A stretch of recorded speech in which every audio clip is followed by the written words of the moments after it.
controlar a cor.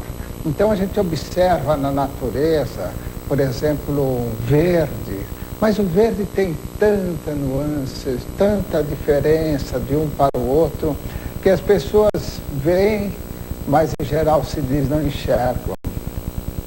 Eu me lembro que eu frequentava um ateliê em que havia esse grande colorista, que era o Ângelo Simeone, e eu lutando para reproduzir uma natureza morta que tinha à minha frente, muito preocupado na reprodução.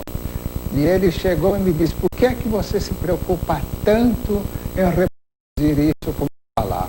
Quando você terminar, nós vamos desmanchar, aquele vaso não vai estar mais lá, nem a fruta, nada. O que vai restar é o seu quadro. Então você pense no seu quadro e pinte, interpretando aquilo. Isso me valeu pela vida fora na fase figurativa.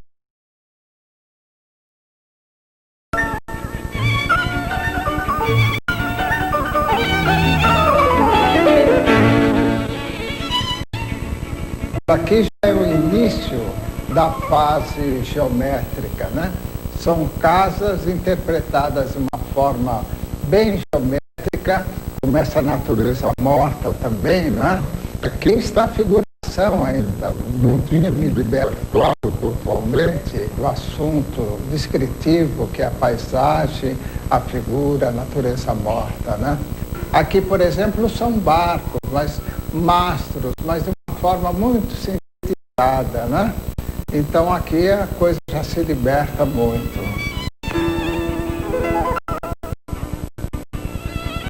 Agora nós vamos ver uma fase dos anos 60 que foi muito importante para mim, porque praticamente da natureza eu comecei a realizar quase uma geometria, como essa natureza morta, né? Isto é um prato, mas é quase um círculo, né? E esses elementos assim, quadrados. Então aí começou uma geometria mais acentuada. Todos esses trabalhos demonstram essa vontade de deixar a representação da natureza, mas para partir para outra linguagem.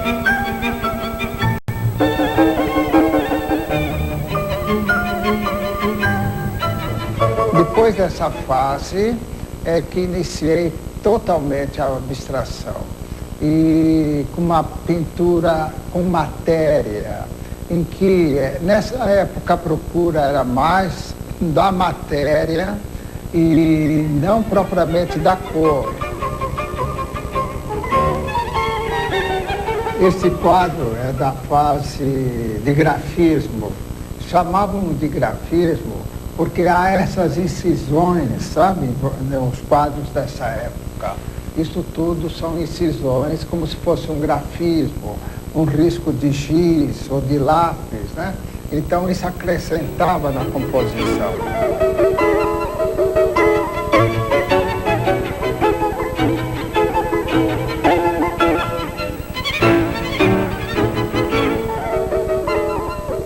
Essas formas, mesmo um grafismo, mas ela tem um formato geométrico que depois passa para aquela outra fase que tem justamente losangos, quadrados.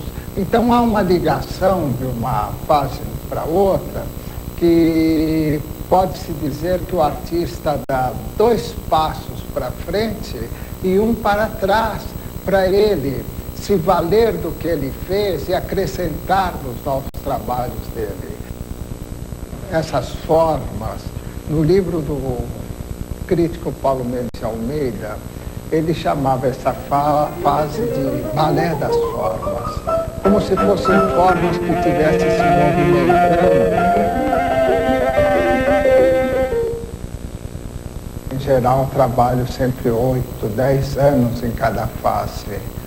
E para me aprofundar bem, aí chegam certos momentos que eu vejo necessidade de partir para outros caminhos.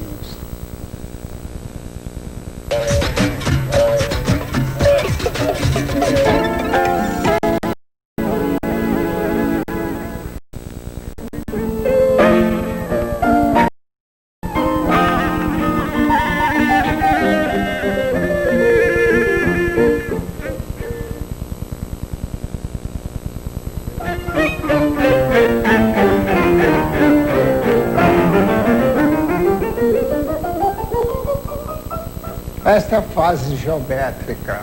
Eu trabalhei nela aproximadamente quase uns 10 anos. Quadrados e retângulos flutuam na tela e a cor se sobressai. A fase geométrica é dos anos 70. E Anelli usa a têmpera, um material em que o pigmento é misturado à gema de ovo. Mais tarde ele volta ao óleo, mas a têmpera já havia mudado definitivamente seu jeito de pintar. A têmpera me ensinou uma lição muito valiosa, que é a transparência das cores, né?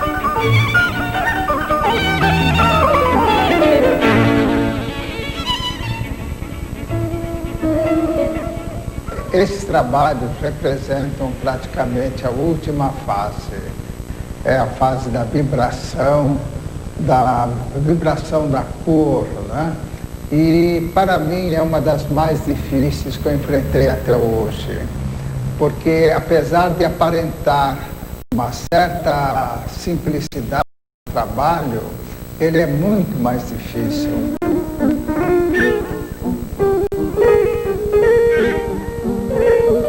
Agora estamos em outra casa, no ateliê de desenho.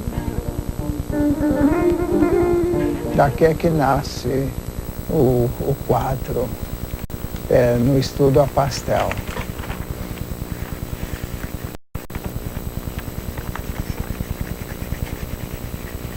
Um quadro só, às vezes eu faço 5, 6 estudos, né? O estudo é só para te dar um ponto de partida, né? Para não martirizar demais a tela.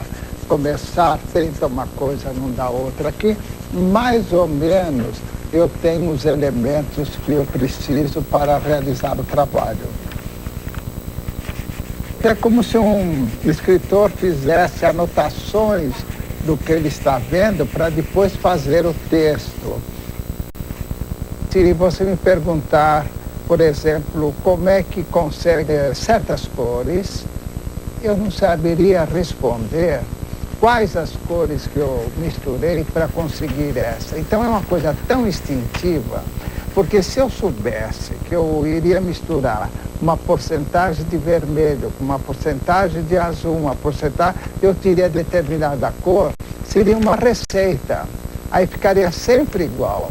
E não, a coisa tem que ser completamente diferente de uma para outra. Então nós devemos construir a cor. Essa construção acontece nas pinturas a óleo em outra casa, outro ateliê. O preparo das tintas é minuciosamente estudado. Primeiro, um velho truque para testar a qualidade do material. Colocar num cartão todas as tonalidades de tinta que você comprou, corta isso ao meio, metade você guarda numa gaveta e metade deixa exposto à luz. Depois de um mês, você compara as duas, vai ver que alguma cor pode ter alterado. Em seguida, um jeito muito particular de tratar a tinta. As tintas, na maioria das vezes, elas vêm com muito óleo. Há tubos que você abre e às vezes até corre o óleo. Então, eu coloco a tinta em papelões absorventes para que o excesso do óleo, olha aí como ele fica, desapareça. E trabalho com ela mais seca e com água rasa. Nas primeiras demãos, na água rasa. Mas depois de umas 3 demãos com água rasa, aí começo a trabalhar só com a tinta pura. Então, cada quadro, às vezes, tem umas 10 demãos, uma sobre a outra, para criar aquela profundidade, sabe? Aquela luz que vem de dentro, não ficar uma cor assim, como na superfície, como se fosse uma parede. Eu trabalho em geral só durante o dia, até 6 horas da tarde, porque aí depois a luz artificial sempre altera um pouquinho, né? E é interessante a luz do dia para a gente trabalhar. Agora é a problemática da cor, né? O equilíbrio, a forma, ela é diluída através da cor.